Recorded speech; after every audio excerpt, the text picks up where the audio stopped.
Sebagai pusat perputaran perekonomian, pasar tentunya menjadi tempat yang sangat strategis. Karenanya keberadaan pasar sangat membantu pengusaha makro kecil menengah dalam mengembangkan usaha mereka.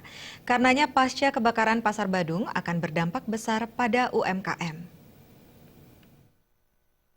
Pengamat perekonomian perbankan Ide Bagus Kadek Perdana mengatakan, kebakaran Pasar Badung ini tentunya sangat memprihatinkan sekali.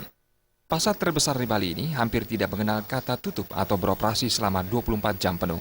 Artinya, saat pasar ini tertidur atau tidak beroperasi, maka ratusan hingga ribuan transaksi ekonomi juga ikut terhenti. Pasar yang masih menjadi tujuan sebagian masyarakat dalam melakukan transaksi jual beli ini, diyakini mampu mengangkat serta memberikan peluang utamanya kepada UMKM untuk bisa berkembang menjadi lebih besar. Karenanya, kebakaran yang kembali terjadi untuk yang ketiga kalinya ini akan berdampak pada mati surinya UMKM. Mencegah permasalahan ini meluas, pemerintah diharapkan bergerak cepat dalam menentukan di mana relokasi pedagang bisa dilakukan, sehingga perputaran perekonomian bisa kembali berlanjut dan perbaikan pasar yang sebagian besar bangunannya hangus terbakar ini bisa segera dilakukan.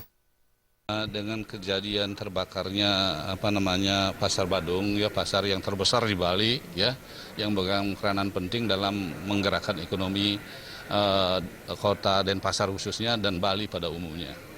Kita tentu pertama-tama menyampaikan prihatin dengan kejadian-kejadian yang seperti itu. Usaha mikro, kecil, dan menengah ini yang mengalami dampak yang luar biasa itu. Ya, oleh karena itu perlu segera diambil langkah untuk melakukan penanganan yang lebih baik. Sementara itu, pedagang diharapkan legowo dalam menerima berbagai kebijakan pemerintah agar pemerintah bisa melanjutkan tugas mereka memperbaiki Pasar Badung. Pratnya Paramita dan Putu Ratna, Bali.